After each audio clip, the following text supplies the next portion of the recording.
Feldco Football Recap Live is brought to you by Feldco. For quality windows, siding, and doors, call 866-4FELDCO, Chicago's home renewal experts. Your Chicagoland and Northwest Indiana Chevy dealers, the official truck partner of the Chicago Bears. Hooters. At Hooters, originality isn't just one thing, it's everything. World-famous wings and more, served up by the iconic Hooters girl. Hooters, always original. Dr. Pepper, an American original, just like our Chicago Bears. Grab an ice-cold, refreshing Dr. Pepper today at a McDonald's near you. Special Olympics Illinois. Special Olympics Illinois, so I did. Learn more at SOILL.org.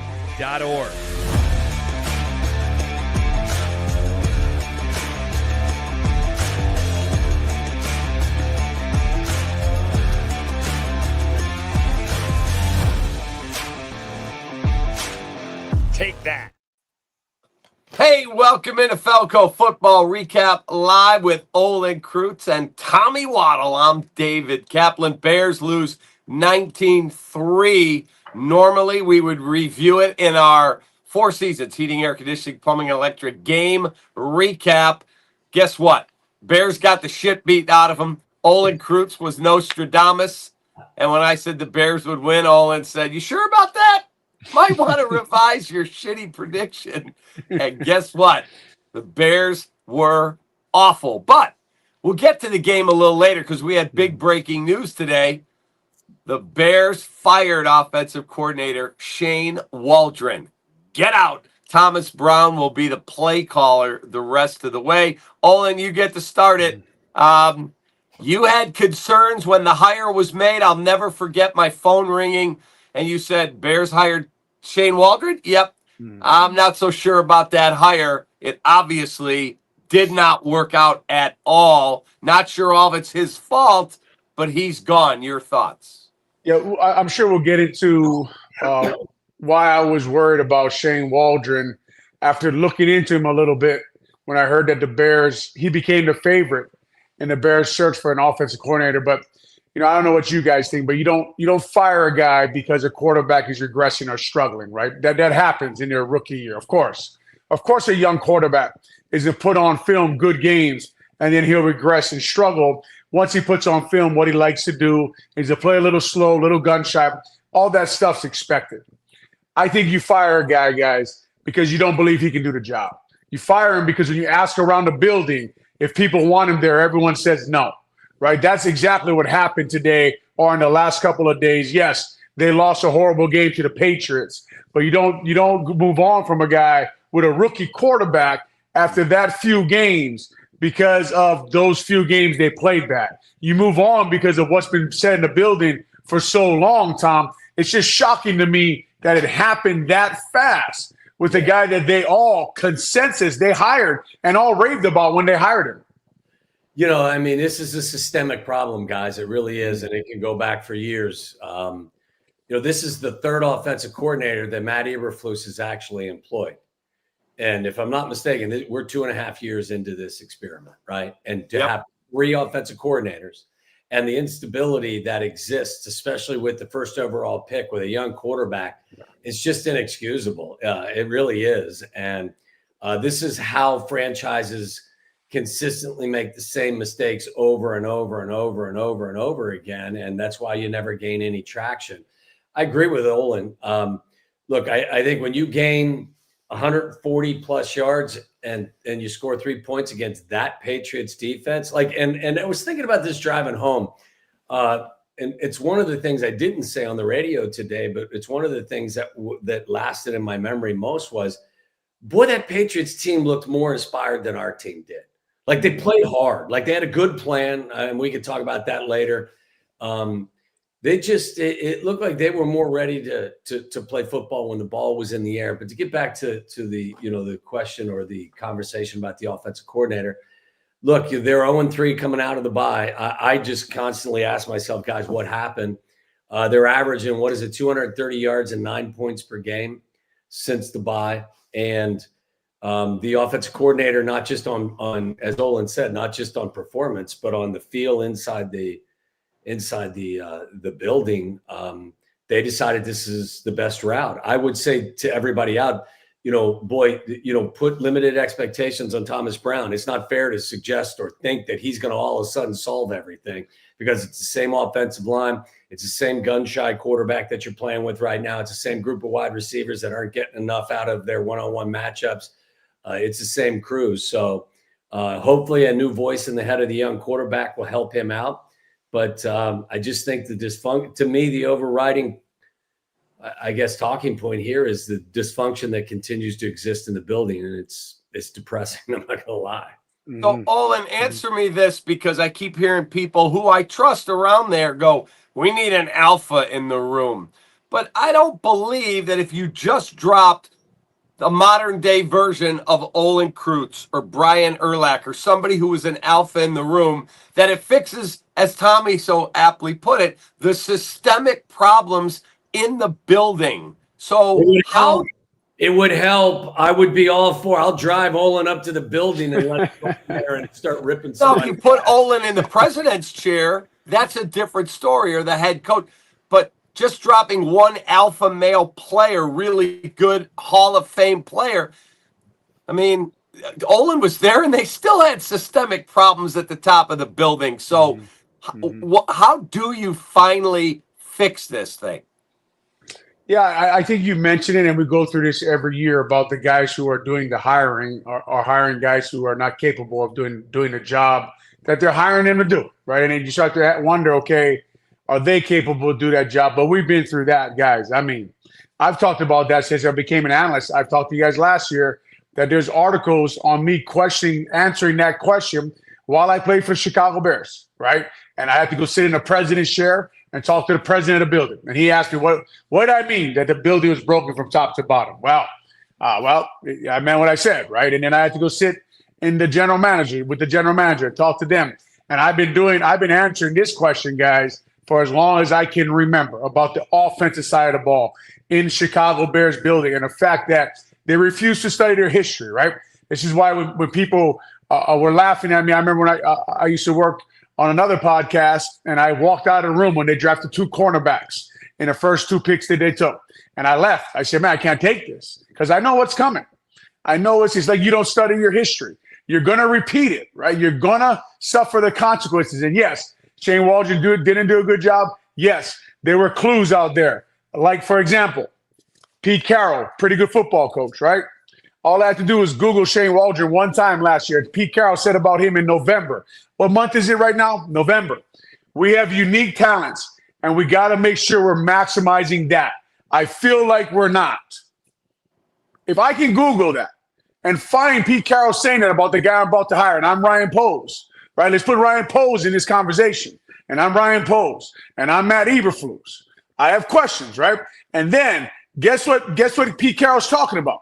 He's talking about DK Metcalf, he's talking about Lockett, and he's talking about Jackson Smith and Jimbo. Guess what the Bears went and did? Went out and got 3 wide receivers and gave it to the same coach, right? You want to talk about madness, guys. That's madness to me. Like, you didn't know this was going to happen?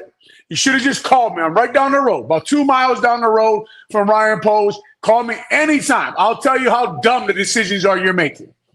I'm just glad I'm 15 miles away from Olin right now. Yeah, so frustrating, man. You know what? I appreciate, and this is, I think, the common bond that we all have. All of us have played for this charter franchise, and we can understand the warts that they have. But at the end of the day, man, like, this was a gift. This was a gift to all of us to be able to not only play in this league, but to play for this franchise. And I think, despite some of the issues that we have all had with people up there, we still want this team to win. We still want them to do the right things. And when you see the same mistakes, it's like, to be honest with you, I know Olin's got a house full of children. I've got a house full of children as well. They're all adults now. They're not really kids. And Cap, I know that you have the same. Like, when you see the same mistakes being made over and over and over and over and over again, and you're the one at the top of the food chain, at the end of the day, it's your fault. Like, it's your fault. It's your fault that your kids aren't doing what they're supposed to be doing. And it's just, it's frustrating. And you always hope that they're going to break the cycle. But when you continue to do the same things over and over again, what do they say? It's the definition of insanity. I would suggest to you, in the world of the National Football League, the Bears are the definition of insanity, unfortunately. I mean, don't build your O-line and hire the wrong OC. I mean, guys, I gave up 10 sacks in the Meadowlands one day. Same kind of offensive line, man. Same kind of problem with a quarterback. Same thing, right? See, I walked on the field. It was Osi Unimura, it was Justin Tuck, and it was Jason Pierre-Paul. Now, they were a little better defense than the one the Bears just faced. Those are Hall of Famers I'm talking about. I think they were top 5 in the league in sacks that year. But I knew that day going into the game we were outmatched, right? I knew it. I knew the way we built our offensive line, there was a problem. And again, right, it was Mike Martz, really good OC, but a guy who liked to throw the ball, like to leave guys back there to take sacks. So the Chicago Bears sits at the doorsteps, man. Sits at the doorsteps, as Tom just said, at the guys who sit in the buildings with the biggest chairs at Hallis Hall, right? It sits at their doorstep. The fact that Shane Waldron just got fired. One of our fine viewers just posted a question. He wants to know if $15 an hour can get you up there to fix it.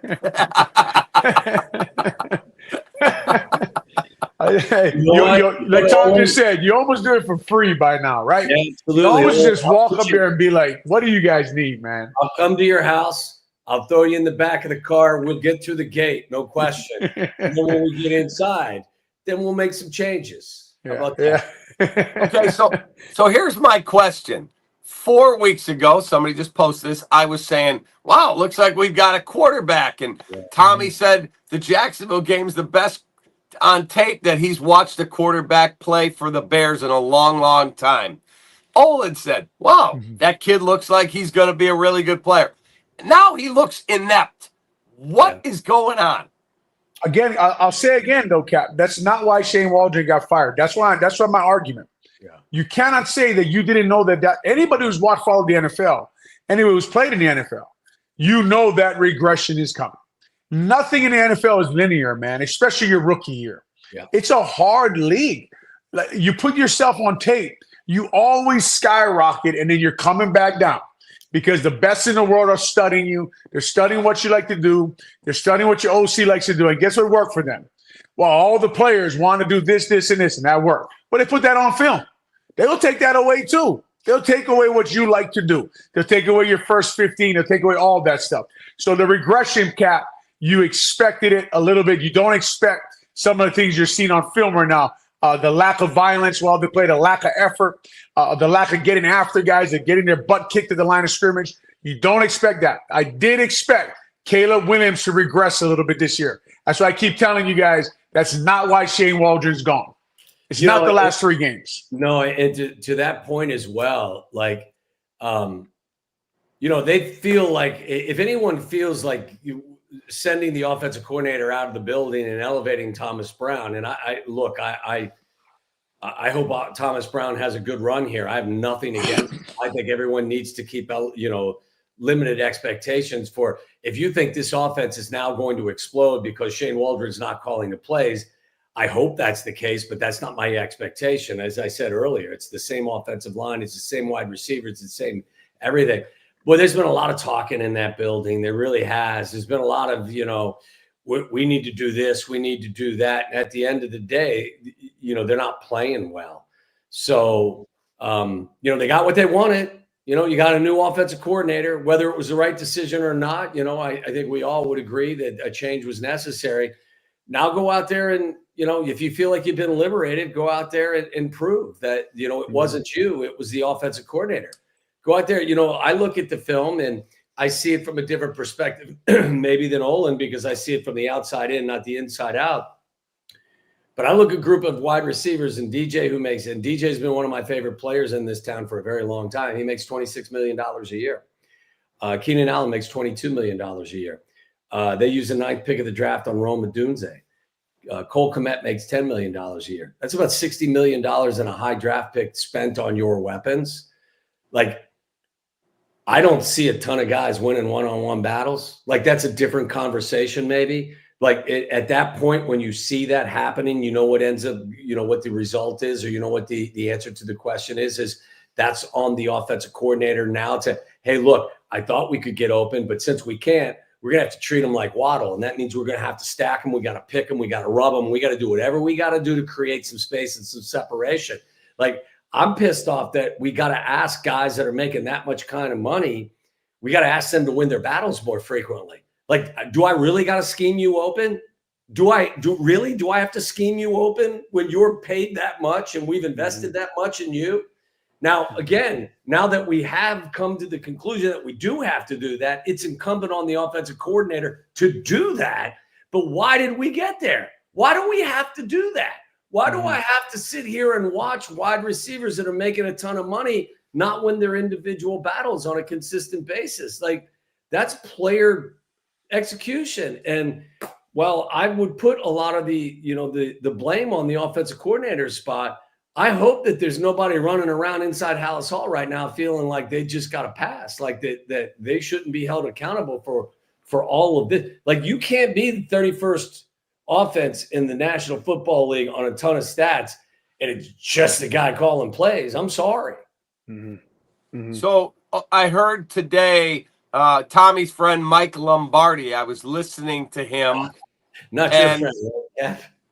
That ain't my guy. But he made a valid point. He goes, look, he said what Olin said. Quarterback is a rookie. He's going to have regression for sure. But he goes, let's go look at how the LA Chargers built their team, leave the coach to the side. He said, they got a left tackle. They got a right tackle. He said they've invested a ton on their offensive line. Then they went and got a coach and said, we're going to run the football right at you. And then we have an elite quarterback playing off of that and make plays down the field. He goes, Chicago, you got a $3 million center. And what does Olin always tell us? Yeah, the best centers make $17 to $20 million. Our guy got 3. So don't be mad at the player. Be mad at the people that thought he's a $17 million player that we got for 3. We've got a 5th-round pick at left tackle. We've got Nate Davis doesn't want to practice. Tevin Jenkins doesn't want to stay on the field. I mean, fair is fair, man. No, it's a great point. And I'm watching while we're doing the post-game show, I'm watching the Eagles play, and there's Cam Jurgens, right? And he was there when they took, I think they took Brisker there first in that round, and that's the starting center in the NFL. He was the number 1 center in the draft, and the Giants have John Michael Schmitz, and he was the number 1 center in the draft, and they passed on him too. So, like you're talking about, Cap, you got to put assets in positions you want to perform, and you got to build the group that's going to protect your quarterback. And look, if you would ask me, why did I text you guys on Tuesday, Cap? Why did I text you on Wednesday? Are you sure you want the same score after I saw the injury report, right? Remember, I asked you that. The reason I asked that was if you would have made a list of the guys the Bears couldn't lose to start the season, they were on that injury report. And no one who watched that game thought Montez Sweat was 100% healthy, right? So they lost Andrew Billings, who's really important for them stopping the run. They lost Shaquan Brisker. Montez Sweat wasn't healthy. They lost Darnell Wright. Braxton Jones was out. Of course, they had a chance to lose the game to the Patriots with the way their offense was performing. And that's exactly what they did. And then, like you're saying, I mean, what was the odds in Vegas that Tevin Jenkins was going to be out? That he was going to leave the game at some point, and he'll probably be back again this week, right? He'll probably be back playing again this week. That's his normal thing he does. And then Nate Davis comes in with a back injury, right before the game, right? To me, you put the wrong guys in that building, in that room. And Ryan Poles and Ian Cunningham have to sit in their offices, the one that put on Hard Knocks, where they're very, feel really bad about cutting people, right? Well, that's your job. Okay, that's what you do for a living. So anyway, look, sit in your room and reevaluate the way you evaluate offensive linemen. That's what they have to do. It's the number 1 thing they have to do. Because here's the thing.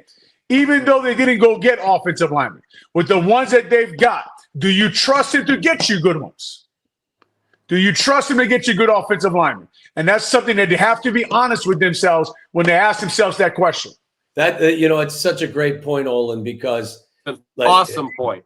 It is not only did you build the team outside in, but really where is our confidence level with, and Ian, I believe Ian's also a former offensive lineman. Am I correct? And Ryan is as well. You drafted Karana Magaji, who was hurt, And when he finally was able to play, is hurt. Now, he may turn out to be a fabulous player. I don't know, but like, he's not helping you. You decided that this offensive line was fine to begin with. Where's the level of confidence that, and Ryan called this offensive line the deepest group that he's ever had and seemed to be very content with it. Where's the level of optimism or confidence that when in fact they do switch gears, Olin, and they decide, okay, we do have to now address the offensive line, that they can correctly identify the right players to put in to get where they need to go? Like, I mean, that to me is also it's a concern. Mm-hmm. Mm-hmm. Let me ask you a question. Let's assume they're at 4-5. They got the toughest remaining schedule of any team in the National Football League. Let's assume they finish at 5-12, and they're picking in the top 10. They've got we'll call it the 7th pick, and there's a really good tackle sitting there. But somebody calls up and says, "Hey, I'll give you an extra first rounder. I want a quarterback there." Would you trade out of the really elite tackle to get multiple first rounders to use on 2 linemen, or do you take the best lineman on the board? Yeah, I'd have to look at the draft and see what was there, right? What was there when I traded back and how I had them all ranked. But if there's a guy there, if there's a Penei Sewell there, if there's a Quentin Nelson there, if there's a culture changer, if there's a guy who sets a tempo every day in my building, if there's a guy who sets a tempo every day on the football field, I don't budge a bit, man, because I need a guy.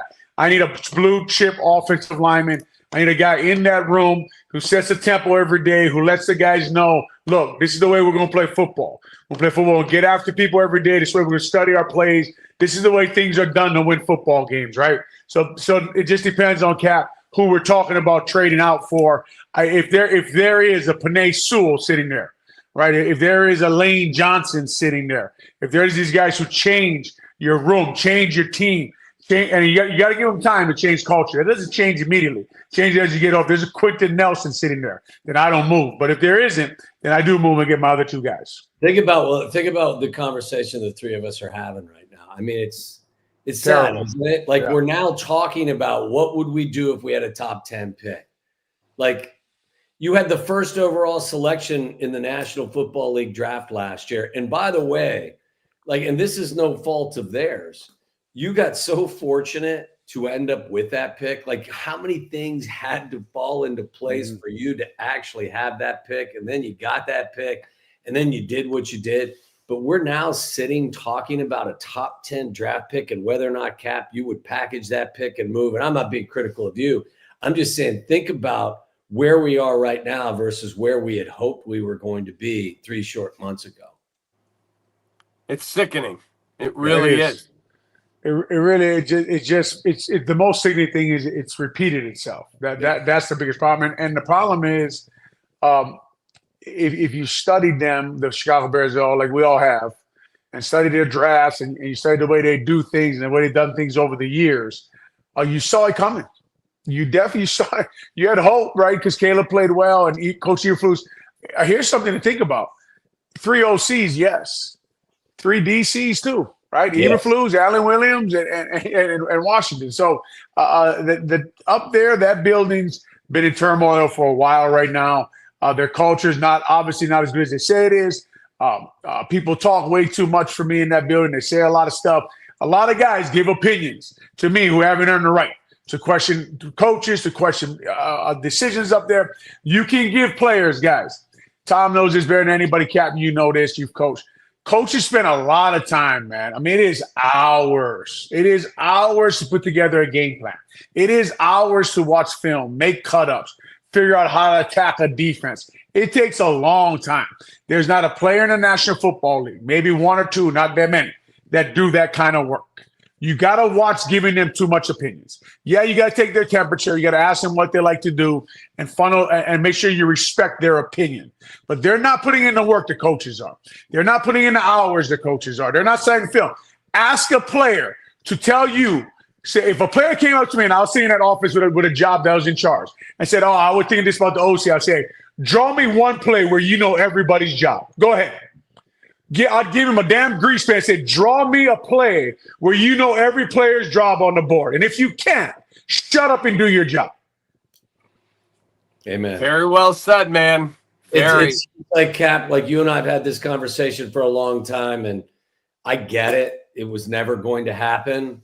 But like when you had the first pick of the draft going into this past April, and you knew you were going to use it on a quarterback, and you decided to stay status quo. And Matt is a wonderful guy. I get it. Mm-hmm.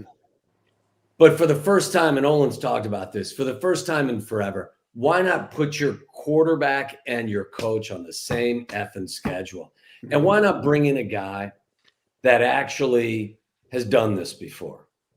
And I know, like, you know, he's deep in my heart because I played with him, but I know his soul, and I know who he is, and I know he's prickly and he doesn't fit, the personality. But Jim Harbaugh is got guys rolling in Los Angeles with the Chargers.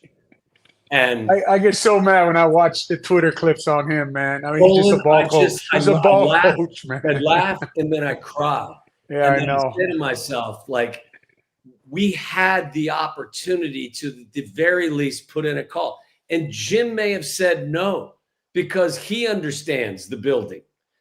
But for the team to immediately eliminate Jim from the possibility of being the head coach of this team because there may have been a personality conflict is the sole reason why we are where we are right now. This sport and this business isn't about being comfortable. It's about being successful. And if you look at Jim's record and you look at his resume, he won at the University of San Diego. He won at Stanford. He won at the San Francisco 49ers, went to 3 NFC title games in 4 years.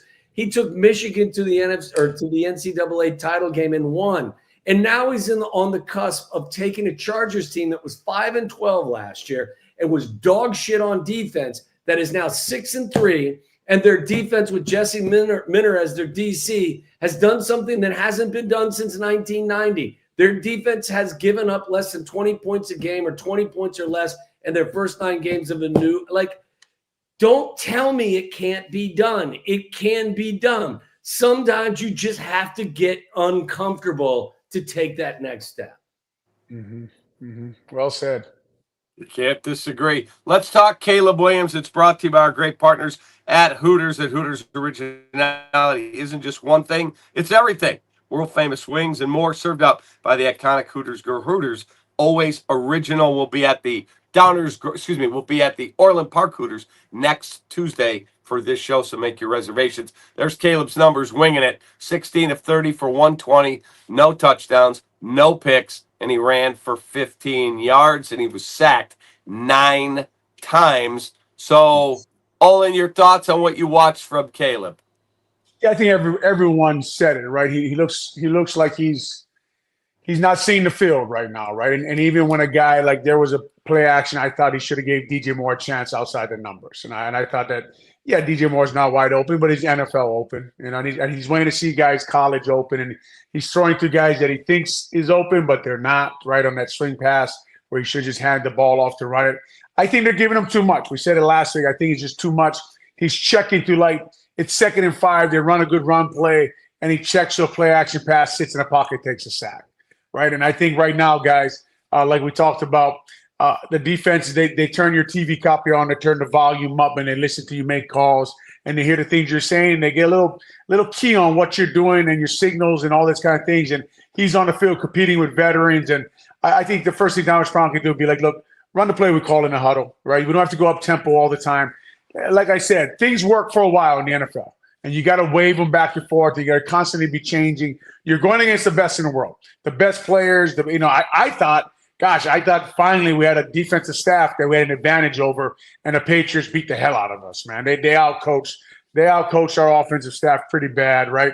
So I think that when you watch Caleb right now, everything everyone's saying, guys, the time is not there. The footwork's not there. He's not throwing the ball.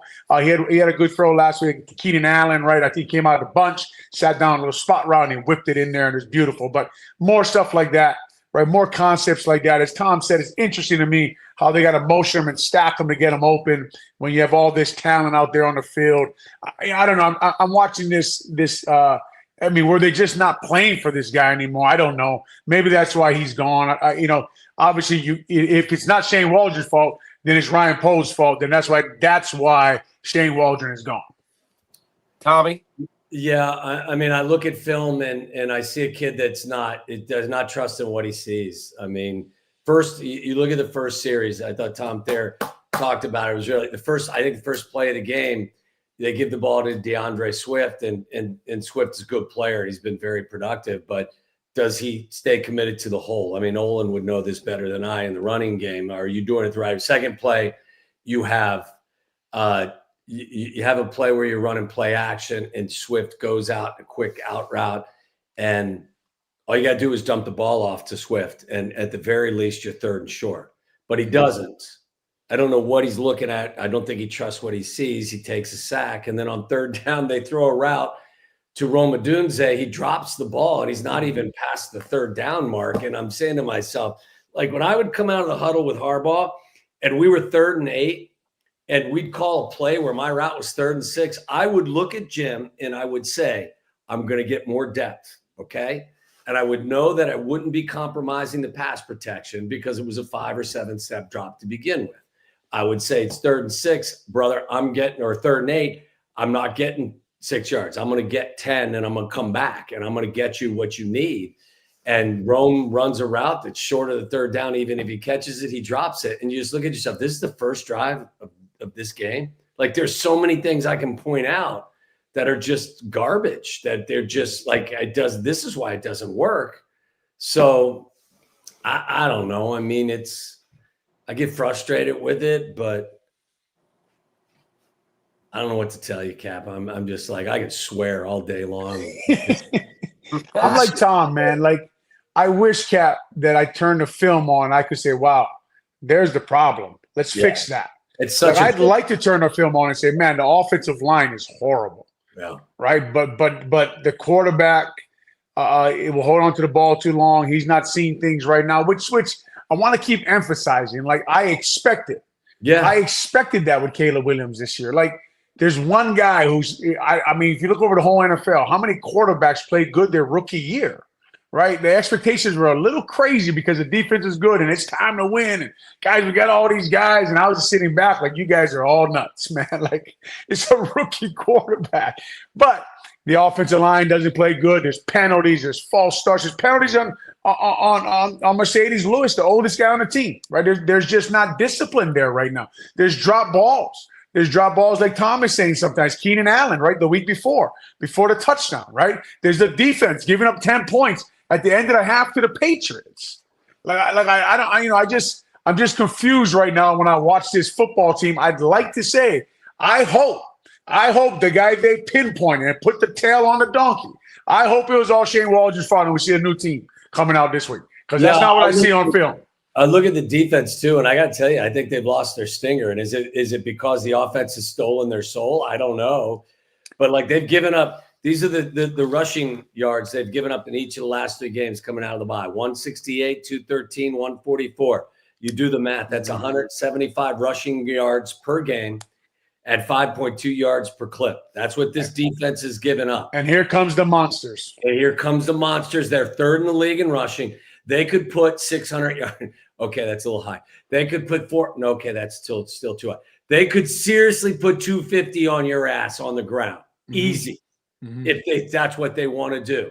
And I got to say, like, I love Matt LaFleur, because when you see guys that aren't in line, he will call guys out. Like, he is undoubtedly the leader of that football team. And he's got a bunch of young talent, and their defense is loaded with overall #1 picks. They're young, they're athletic, they're good, but they're led by a guy who takes shit from nobody. He may look calm. He got a good haircut, got good facial hair, but I guarantee you, behind good closed doors, like, nobody's getting away with shit with him. Cap, who is the Packers offensive line coach? Is it It's a Buckus. Luke Buckus. Dick Buckus' nephew. Yeah.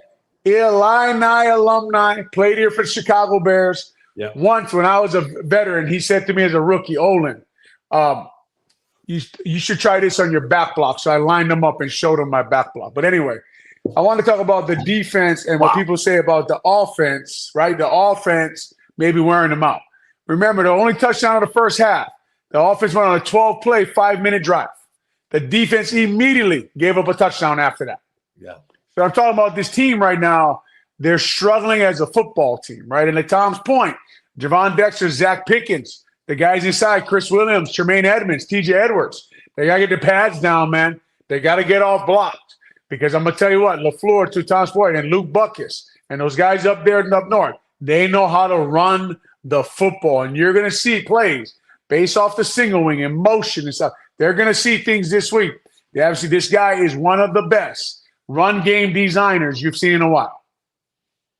All right, let's take our play of the game and grab a quick break. Our play of the game, that's an easy one.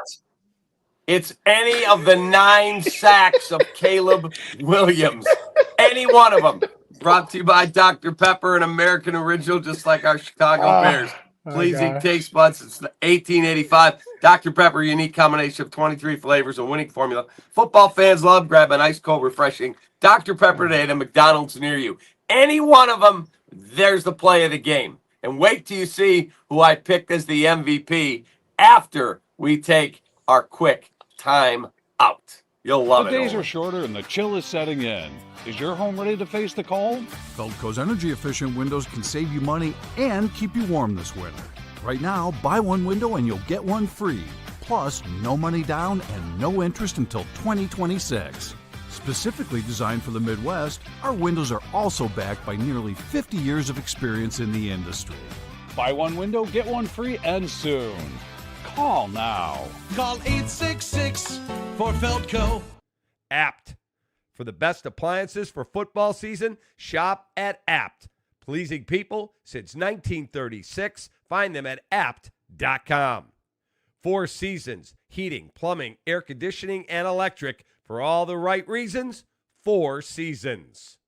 When you're on the tollway, peace of mind is just a call away. With the Illinois Tollway Star 999 service, help is always at your fingertips. Whether it's a flat tire or an unexpected breakdown, our dedicated team is here to assist you anytime and anywhere on the tollway. Drive with confidence knowing that Star 999 is just a dial away. Remember, Star 999, we're always there when you need us. All right, player of the game. This is easy. Gerard Mayo, the head football coach of the New England Patriots. He had his defense gassed up and ready to go, and 9 sacks. The Bears score a measly 3 points in the first half. Never score again. Never threaten the end zone. Gerard Mayo is our apt.com player of the game for your favorite game day snacks. A new Whirlpool range is the perfect choice. The best appliances for football season. Shop at apt.com. Pleasing people since 1936. And use that code. Kaplan 25 for $25 off. I was going to say, the blueprint is there. And I think the Houston Texans and D'Amico Ryan put it on display early in the season. Then you saw the Cardinals do it, and then you saw Gerard Mayo do it. You're going to play 5-man fronts. You're going to make this offensive line try and block somebody. You're going to have man coverage. No, there's only one other team in the National Football League that's faced more man coverage over the last 3 games than the Chicago Bears, and that's the Cincinnati Bengals. What does that tell you? That tells you that no defense out there is concerned that this receiving core is going to make them pay if, in fact, they bring the heat or they come after you and they're playing bump and run. So what you're going to see is you're going to see bump and run predominantly on the outside. You're going to see man coverage. You're going to see 5-man fronts and a lot of pressure. And they're going to say one of 2 things is going to happen. Either the quarterback, who's been shockingly inaccurate, is not going to make the right read and the right throw, or we're going to get to him because he's going to hold the ball. I mean, that's kind of where they're at right now. Hey, Tom, when you watch the film from the sideline copy, do you see cover 1 beaters that make sense to you, that they're expecting man coverage? Yeah, you know what, Olin? Like I was forced to play in a bunch set because I really couldn't run away from guys. Mhm. But I think you learn how to play against that type of coverage. But it's incumbent when you don't have guys that are as talented naturally as these guys. Now, Keenan is not playing as fast as he used to. That's just reality. Rome is a rookie. DJ has been less than, over the top in the way that I've expected him. But when you can't beat one-on-one coverage, then it is up to the OC to let's put you in some bunch routes and let's get you some opportunities to try to do that stuff. I'm just disappointed that I see these guys, and I think the world of a lot of them. They're compensated well. Everyone talks great about them. So let's watch you beat some of these Patriots cornerbacks in one-on-one situations. It's not happening enough. It really isn't. I would tell you what I would do too if I was Matt Eberflus, who, by the way, I don't think people, I know he's a defensive head coach, but I don't think people realize at the end of the day, Matt's got the offensive shit in his head. Like he can hear all the play calls. Like when you're in Washington and Shane Waldron says, hey, let's hand it to Doug Kramer on 1st and goal or 2nd and goal down 5. Like Matt's got the ability to override that call. Right. So like, let's just kind of put that out there to begin with. If I'm Matt Eberflus at this point, I'm giving Thomas Brown a fucking postcard. And I'm saying, you don't get a Denny's menu with 700 plays on it. Here's your postcard. You pick the 25 best plays and you write them on a card. And this is what we're going to run. And we're going to take pressure off this kid to have to do all of it by himself. But your receivers have got to be better. Your O-line's got to be better. Your play calling's got to be better. And he's got to be better as well. Yeah, I mean, I'd like to see them run a little more of what he needs to run, not what he wants to run. Yes. That's what I'd like to see, a little bit more of him, developing him as a quarterback that you see him being in 2 or 3 years. Yeah. Right? Instead of trying to make him comfortable. It's, like sometimes like if I was up there, I say, Coach Eberflus, maybe all these meetings are confusing a young man. Maybe all these 45-minute sit down and talk to him all the time. Maybe he's let him play football, let him develop his game. Thomas Brown interests me, guys, to be honest. He was a running back coach most of his career. Right. He's a running back coach, head coach, and then he all of a sudden became an offensive coordinator, and now he's a pass game coordinator. Right? It's going to be interesting to me where their pass game concepts go from here because, he was with Frank Wright, in Carolina. That guy understands the pass game really well. Quarterback coach, pass game guy, right? So he's with McVay, another pass game guy. Now, all of a sudden, the pass game guy, if you ask me, when I looked at the staff, who was the pass game guy, it was Waldron, right? And they had a bunch of other run game guys. If you look at their history, right? Like if you look at the history of a running back coach, assistant head coach. This is the first time that he's had the title of pass game coordinator. So I'll be really interested watching how this develops. I would say this. Let me give you a quick stat, Tommy. Olin. Bears rookie Caleb Williams has the lowest completion percentage in the past 15 years of any NFL quarterback on throws of 15 or more yards. Yeah, I mean, like I said earlier, I think his inaccuracy is a huge surprise to me because watching him in training camp and also watching him on film at the collegiate level, he was very, very accurate. I don't think he's trusting what he's seeing. A lot of this is him. I think when he gets pressured, his mechanics break down. Like you can tie a quarterback's inaccuracy, in my humble opinion, to his mechanics. And you see his footwork. It's just not good. He plays frenetically. He plays frantic. And then he's like, there were several throws. They tried to get him. Like everyone says, get him some layups, get him some, easy. They tried. Yeah. And he completed some of them, but there were some he just was airmailing, and he just got to be better than it. One of the other things, again, like as I talked about, and Olin's talked about it, asking him to do less. This no huddle stuff, stop. Like it's not even no huddle. It's like fake no huddle because you're not really playing up tempo. What you're doing is you're getting to the line of scrimmage and they're snapping the ball with 10 seconds left. You're not playing no huddle. Mm-mm. Like all you're doing is, and if you watch the defense, Olin, like you know this better than I, they're just sitting waiting for you, listening to you, and they're not in any way, shape, or form panicked or stressed by your playing with a tempo. It's just, it's all kind of It's faux tempo. Tempo is all it is. Mm-hmm. Mm-hmm.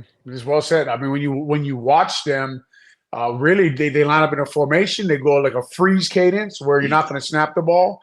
They fake the cadence, and then Caleb calls the play. And I'm thinking to myself, man, like he's the OC then. Right. Like that's why I was saying last week, like if I'm Waldron, I go out calling my stuff, man. I'm gonna get fired anyway. I'm gonna go out calling the plays I want to call, knowing that I went out. I think if anybody talked to Shane Waldron, he would say, and you ask him, and you don't want to speak for a guy who just got fired, but you ask him what he do differently. I say he wouldn't have changed too much. I wouldn't have changed so much to try to make everybody happy because my ass got fired anyway. Yeah, pretty good way to put it. Our drive of the game, it was the only touchdown drive. It's brought to you by Chicagoland and Northwest Indiana Chevy dealers. They are the official truck partner of the Chicago Bears. It's the only drive. I think it was 10 plays, 70 yards, and ends up with a short touchdown toss from Drake May, who certainly looked better than Caleb Williams. And that was effectively ending the ball game there with as impotent as the Bears' offensive attack was all day long. Yeah, you know what? I wanted to mention this as well. Tyreek Stevenson kind of fell asleep on that play. Mm-hmm. Tyreek Stevenson fell asleep on the play that got them pretty much into that situation. I think he is a wickedly talented player. I don't know where he's at right now. And I think that Olin, if I'm not mistaken, they replaced him on several occasions with Smith in that game. Like there was a rotation or they pulled him out.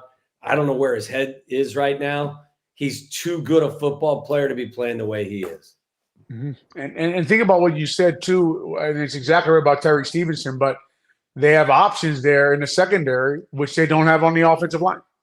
Because in the 5th round, they took Terrell Smith, right? I mean, it's just on and on with this offensive line, this offense. The defense does give up under 20 points. Tyreek Stevenson does fall asleep. He did make some mental mistakes. I remember the crossing route. I think he had Hooper or Hunter Henry coming across the middle, and he didn't pick him up. And then, when Booty beat Johnson, I was just as surprised as everybody else to see Johnson get beat on a play late in the half there, and they moved them down the field. And it just that's what I'm talking about this football team. When Coach Eberflus gets back to the podium, I like somebody to ask him, I know Shane Waldron's gone. Is that going to fix all the penalties? Is that going to fix all the pre-snap penalties that you guys have on offense? Where I think there was one time where someone jumped off sides. They didn't get to play and delay a game. They didn't have to call timeout again, so they wouldn't get a delay a game. That was all on one drive, right? And maybe that is Shane Waldron. Maybe he isn't going to play in. Man, maybe there is that much confusion, right, in the offensive meeting room. We'll see as we go here. But, man, it sure seems like a desperate attempt at a team that is not doing well right now. So can they, with the current construction of the offensive line, can they run? I won't call it power football, but can they line up and try and hit people in the mouth, or they don't have the personnel to be able to do that at all? They can't overwhelm anybody. No, they're not kind of I don't think they could overwhelm guys if their starters were out there. Right? I don't think they were that kind of unit. Right? They were built again, like we've talked about many times. Tom said all that. He's $60 million, and then you have Swift contract too, which is another $10 million, right? So you have all that money, right? And then Gerald Everett's contract also, right? You gave him money too. You gave your backup tight end money. You gave your tight end money. You gave your running back money. Draft the quarterback, receivers, draft the receiver.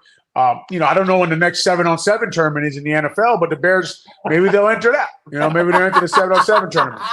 But I don't know, Cap. I mean, it's just frustrating to watch them go through this. And look, Green Bay, they built their lines, right? They built their line of scrimmage. They got tough lines. They got tough D linemen. They got first-round D linemen. They got first-round offensive linemen. They run the ball, and they stop the run. And we'll see. We'll see as we go here. But to ask them to overwhelm people, that's not the kind of football team they are. Tommy? Yeah, I think I always think you have to stay committed to running the football. It takes pressure off your quarterback, and in a lot of ways, it's the best way to kind of get things started. But Olin knows this much better than I do. You're not going to line up and beat the shit out of anybody. Like, I mean, wait till the Vikings come to town. I mean, really? It's just, it's sad. It really is. I mean, you know, I don't think you're going to line up and overpower the Packers. I think what you need to do is this is one of the issues, guys. They've gotten beat the last two games by a total of, or a combined 36 points. They've won the turnover battle 3-0. Like, when was the last time that happened where you won the turnover battle in consecutive games? Like, you're +3. You haven't turned the ball over. You've lost by a combined 36 points in each of the last two games. So, like, Cap, I can sit here and tell you, you got to run the ball. You got to run the ball. And I think you do have to run the ball, but they know you're going to run the ball. So, you know, good luck. Like, this is the bed they made. There are no Olin's smarter than I am when it comes to all this stuff, but I mean, I'd be willing to listen to him. I don't think there's any easy explanation for how you get out of this. I really don't. I mean, hopefully Braxton comes back and Darnell right, Cap. I mean, hope those two guys, those two bookends get back. I don't know what they do on the inside of their line. I really don't. I don't know how you keep consistently moving guys off the ball, especially if you can't beat them over the top. Yeah. So let me ask you a question, because before we run out of time, if you were on the selection committee of picking a new coach, if Eberflus is gone, I'm assuming he will be, do you have to get an offensive coach? Because I don't believe that. I didn't play in the NFL. You guys did. I believe you get the best CEO and a guy who will hold freaking people accountable from day one. Mike Vrabel comes to mind. A guy who a current player said to me, he's a hell of a football coach, but man, he's an asshole. I'm like, sign me the hell up. I'll take him right now. What do you guys say? If Olin, if you were the guy making that hire, what do you do? Mm-hmm. Brian Flores, another hard-nosed guy. Yeah, you know, I don't know how Tom feels. I know when he talks about Jim Harbaugh, I think I kind of know how he feels. I think if you're at Hallis Hall, I think you have to understand that this is a totally different place that you're trying to win football games in Chicago. I think it's harder in a lot of places to win football games here. I think the media attention is so bright. I think that's right. I think the leaders, when I said the leaders failed the team a couple of weeks ago, I think they didn't understand how much what they said was going to be talked about. I think that the media attention is so bright. It's such a big city. People care so much about this football team. I think winning in Chicago, like you're saying, Cap, it takes a different kind of guy, a different kind of coach. Mike Dick, that's why we're all watching Harbaugh and saying, damn it, man, I think maybe he was that kind of guy, right? So you'd have to get him in a room and you'd have to interview them and make sure, Cap, that they can handle everything that's coming their way, that they know exactly what it's going to be like to try to win football games in this city. Because people can tell you this. I don't hear that stuff. They're lying. They're lying, man. This place is different. I went and played in New Orleans, right?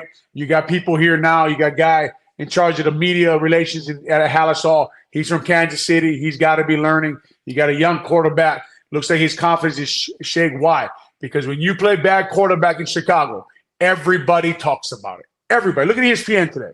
They know where the hits are coming from on Twitter. They know where the like buttons are coming from. They know what pushes their responses up. They know it. And everyone's going to talk about you. If you don't understand that and you don't realize what's about to happen in that building when you walk in that building and what it takes to win in that building in Hallis Hall, then you're not the guy for the job. Cap, I would say that if I could have my druthers and I could cherry pick it, I would find a head coach that had, you know, an offensive mind, a brilliant offensive mind because of what you've got invested in this quarterback. But I don't think it has to be that way. You could definitely sell me on Mike Vrabel, who's not going to take shit from anybody. They have to be comfortable with him and his personality in that building. I'm not so sure that's going to be the case. But if you went that route, I would just need to know what his answer is for the offensive coordinator, because you've got your entire immediate future invested in this kid. You used the first pick of the draft on him. And as Olin said, like, you know, hopefully you'll get to filling out the offensive line. But in the meantime, you've got so much invested in him. You better find somebody that knows how to guide him in the right direction. So it can be a defensive guy, but he's got to have an answer, a good answer with regard to who's going to run his offense. But again, I would say to you, like, you know, I'm a broken record, but you had your answer last year and you decided that you didn't want to do it because it would make you a little uncomfortable. You get your panties in a bunch a little bit, get a little uncomfortable, and you don't want to play, right? Cap, what about you? I'd hire Mike Vrabel. I'd have to talk to him, but let's assume that the Giants move on from Brian Daboll. If I could get Brian Daboll, whatever I got to pay him, I pay him. I don't want to hear, like I heard from someone today, well, Eberflus wasn't comfortable with Cliff Kingsbury, too big a personality, and Cliff Kingsbury's making, reportedly, $5.5 million a year, which is a little more than Eberflus is making as the head coach. That's what they're paying him in Washington. Guess what? You're worth $6 billion. I don't care what it costs to get the right guy. But if Mike Vrabel is going to hold people accountable and make people uncomfortable in the building, I've heard enough from you guys, and Olin and I have had this talk a lot about that building. If that's the guy that's going to fix it and hold people accountable, sign me the hell up. I was talking to somebody who knows, and he said the biggest problem right now is that these OCs, like you just said, make such good money. Yes. That they will only take the jobs that in the buildings that make sense for them, right? So it'll be interesting to see when the Bears start interviewing guys and who's interested and who's not. And not now these coaches are vetting these buildings because they don't need the jobs. They're making money just being OCs. Right. And two examples of that are Ben Johnson in Detroit and Flores in Minnesota. Both of them have said, listen, I'm comfortable right now. Look, I think Ben Johnson is a really intriguing prospect. He's going to cost you $15+ million a year. Is anybody up at Hallis Hall going to pay that? You tell me. Anybody paying $15 million for a head coach in the National Football League? I think it's silly when you know you're up against $300 million with regard to what you're spending on player salaries. I think there's no salary cap on a coach's salary. So you should never shudder at what it would cost to pay the guy that you feel is the right guy to lead your team because it's peanuts in comparison. But that's not the mentality up there. All right, our special teams play of the week. Pretty easy to pick when you kick one field goal. It is the Cairo Santos field goal that made it a 3-3 game. Brought to you by Special Olympics Illinois. When voices tell us you can't or you won't, we simply say, I did. Special Olympics Illinois. So I did. Learn more at SOILL.org. Special Olympics Illinois. So I did. All right, right to look ahead. Real quick, you guys played in this a lot. Tommy, Olin, tell me what it was like to be playing the Green Bay Packers. Olin, were you especially fired up during the week? Tommy, were you especially ordinary around the house because it was the Packers? I'm never ornery around the house. Like that's just because my wife would kick my ass. My daughters would whip my ass. No, the funniest thing, and back in the day, I used to love. I mean, I love Soldier Field, but I loved Lambeau Field because there was so much history.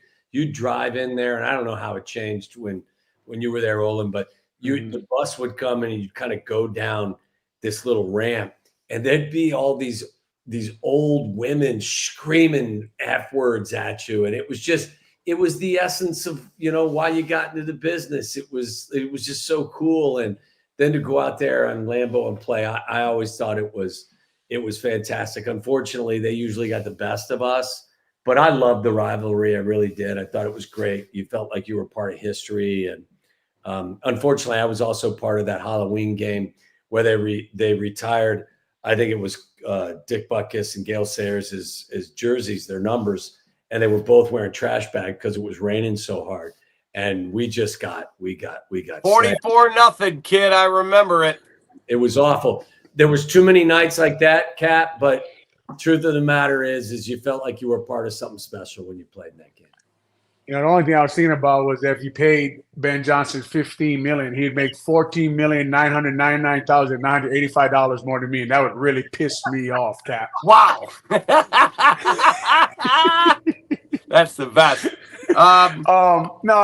Green Bay was always, man. I had Gilbert Brown, I had B.J. Raji, I had all kind of guys to go against.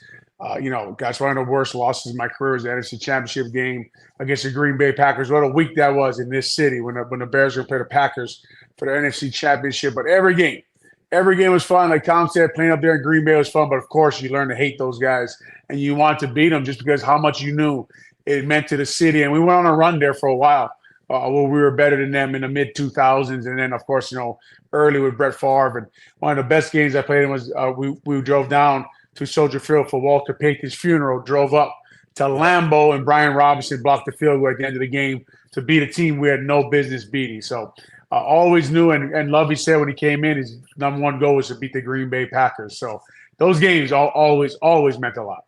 And super cool to hear you mention, as I try to tell you, Olin, there were big guys back in the day. Gilbert Brown, B.J. Raji.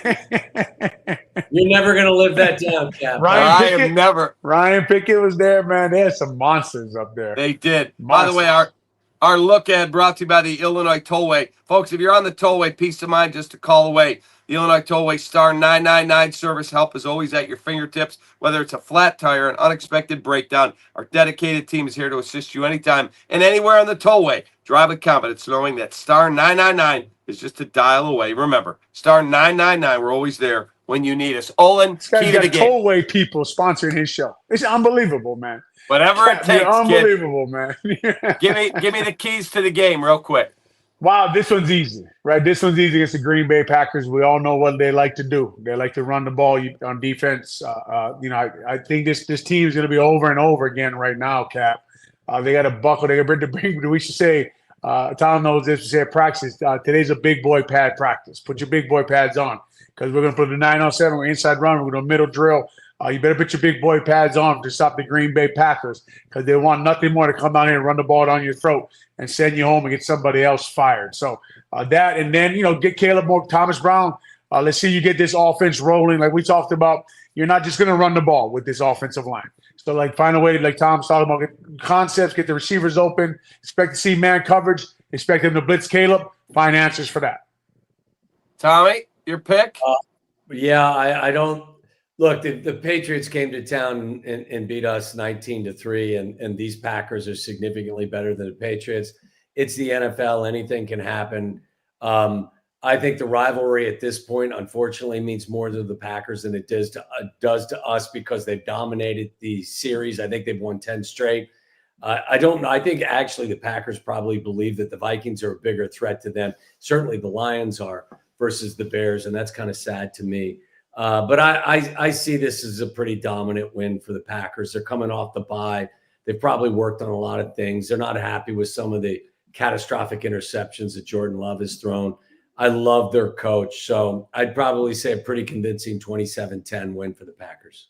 All I'm hoping for, as Greg Johnson posted, it was December 7, 1980. I was in college. I'm watching the game, and we didn't have Sunday ticket and all that. The Bears were horrible. And guess what they won by? They beat the Packers 61-7. 61-7. Hold your breath. Vince Evans had a perfect passer rating. Peyton ran for 130 and 3 scores. 61-7. No one ever saw it coming. Ever. They had a Hall of Fame. They had a Hall of Fame running back. Weird. Strange, man. I'll paint your house in the wintertime by myself if the Bears win 61-7. How about that? my treat. No scaffold. No scaffold. I'll bring my own ladder. I'll bring my paint. I'll bring my own jacket. I'll paint your house if the Bears win this game 61-7. Oh, God. Man. If that happened, I would be going insane. By the way, we cannot end the show without asking Olin, is that the shirt from when you were in the Combine? This is it, man. They're still alive. There's some moths on it. The paint, it's almost gone. What year is that? 99? 1998. Oh. Yeah. That shirt is awesome. Two centers drafted in front of me. Unbelievable, man. Who were they? Who were they? They were Jeremy Newberry, who's actually a very good football player. He went to Cal, played at the 49ers for a while. I thought the 49ers might take me. They shipped me for Jeremy Newberry. And then the Atlanta Falcons, Dan Reeves, took a guy from a small college. His name slips me now, but two good players. But you remember, you remember when guys are taking in front of you. Tommy, who was taken in front of you? Well, I was going to say that list is like 110 guys. So I know this, guys. When I came out in '89, I always tell people I was in the same draft with Troy Aikman, Barry Sanders, Deion Sanders, Derek Thomas, Broderick Thomas. Oh man, Derek Thomas at home with the crowd noise, that was crazy. I want to say that like Tony Mandrich was like second or third pick in that draft. But if you look at that draft, the first, I want to say 4 out of the 6 guys are all in the Hall of Fame. It was a great draft, 1989. I wasn't part of it. When you were done though, how many receivers were left? That'd be interesting to look at. Yeah. Was it Bob Hallen, Olin? Yeah, Bob Halen, yes. Bob Halen. Yeah. 6'3", 305. He's from the same hometown as Mitchell Trubisky, Mentor, Ohio. So the 49ers come on the clock, and me and my family are all sitting there in Hawaii in my grandfather's garage port. And the phone rings, and we told everybody not to call. And my brother, he can rest in peace now, but he's the guy who calls me. Did you get drafted yet? I was like, bro, I'm waiting for a phone call. Can you not call right when the 49ers are on the clock? And there it is. And John Ritchie went right before you, and Leonard Little right after you. Yeah. Super cool. Yeah, a long time ago. Guys, have a great night. Appreciate you greatly. Tommy, you and I and Alex Brown will be in Hooters next week. Olin's still coaching, man. His team is still rolling. Let's roll. Wait. Prep Bowl. We're in the Prep Bowl. There you go. Have fun. See you. All right, man. All right, Appreciate thanks, it, guys. Appreciate you greatly. The days are shorter and the chill is setting in. Is your home ready to face the cold? Feldco's energy-efficient windows can save you money and keep you warm this winter. Right now, buy one window and you'll get one free. Plus, no money down and no interest until 2026. Specifically designed for the Midwest, our windows are also backed by nearly 50 years of experience in the industry. Buy one window, get one free, and soon. Call now. Call 866 for Feldco. Feldco Football Recap Live is brought to you by Feldco. For quality windows, siding, and doors, call 866-4FELDCO, Chicago's home renewal experts. Your Chicagoland and Northwest Indiana Chevy dealers, the official truck partner of the Chicago Bears. Hooters. At Hooters, originality isn't just one thing, it's everything. World-famous wings and more, served up by the iconic Hooters girl. Hooters, always original.